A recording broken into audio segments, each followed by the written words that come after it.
Bonjour, ici Samuel Parent. Aujourd'hui, dans le cadre du lexique du marketing numérique, on adresse la question du ciblage comportemental. Qu'est-ce que c'est?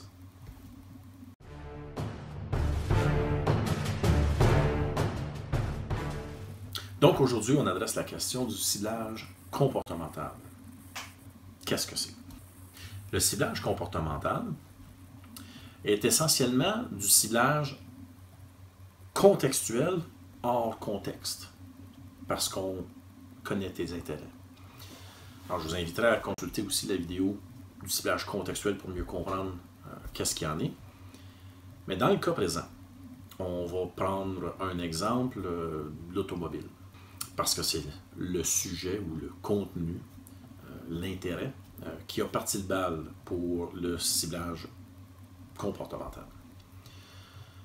Alors, pourquoi on veut faire du ciblage comportemental? Premièrement, avant d'expliquer sur qu'est-ce que c'est, la raison est bien simple, parce qu'il y a des centres d'intérêt contextuels pour lesquels l'achalandage, donc l'inventaire publicitaire, est trop mince, est trop limité.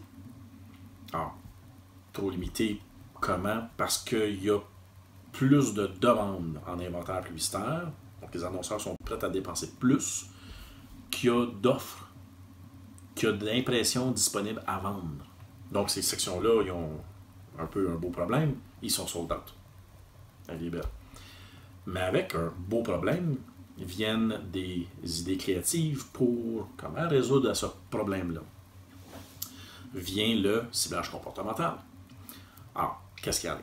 On va décrire une recette pour définir qu'est-ce qui catégorise ou caractérise quelqu'un qui tripe char, okay, qui est intéressé par l'automobile. Ça ne veut pas dire qu'il est intéressé à acheter un automobile, mais qui est intéressé au sujet. Tout comme ça serait dans les sports, dans les finances, dans le voyage, peu importe quel sujet pour lequel il y a une section ou un certain nombre d'articles sur un site. Prenez un grand site de nouvelles, La Presse, Journal de Montréal, Radio-Canada, etc. Il y a beaucoup d'articles sur toutes sortes de sujets. Alors, prenez n'importe quel sujet, on peut créer un comportement. Qu'est-ce qui ferait en sorte qu'on pourrait dire que quelqu'un est réellement intéressé par ce sujet-là? Bien, d'une part, il faudrait déterminer un nombre de consultations. Donc, on veut que, pour dire que tu tripes char, il faut que tu aies regardé au moins 4, 6, 10 articles de contenu différents sur une période de 2 semaines, mettons, une semaine. Donc, ça, c'est à vous de juger. Chaque média établit ses propres règles. Il y a zéro standard sur cette recette-là. Donc, vous établissez votre règle. Alors, une fois que quelqu'un s'est comporté, elle a consulté 10 articles en 2 semaines. Après ça, il faut un deuxième mécanisme qui s'assure que le comportement se maintienne dans le temps. Alors, à chaque semaine, ils vont consulter un autre 5 articles, un autre 5 articles, un autre, etc. Tant qu'ils se comportent, ils ont le tag ou l'identification d'un comportement ou d'un segment d'audience, c'est un synonyme pour le tout, d'intéressé automobile ou peu importe quel autre sujet. Et il faut aussi mettre en place des règles pour dire la personne qui arrête de se comporter, oups, elle a regardé juste 2 cette semaine. Bon, est-ce qu'on fait une moyenne sur 3 semaines? Ben, à vous de déterminer vos règles. Donc, après combien de temps est-ce que vous débarquez quelqu'un de ce comportement-là? C'est important que la personne représente réellement le comportement. Si elle ne le représente plus, elle ne doit plus figurer dans l'audience en question. Alors, ça va nous permettre de rejoindre les gens qui tripent char ailleurs que dans la section char. Parce que là, on t'a identifié. On sait que tu aimes ça. Et quand tu vas lire les nouvelles générales, la politique, le sport ou quoi que ce soit d'autre, je sais que tu aimes les autos aussi. Alors là, je peux te montrer de la pub d'auto partout. Parce que je sais que le sujet t'intéresse.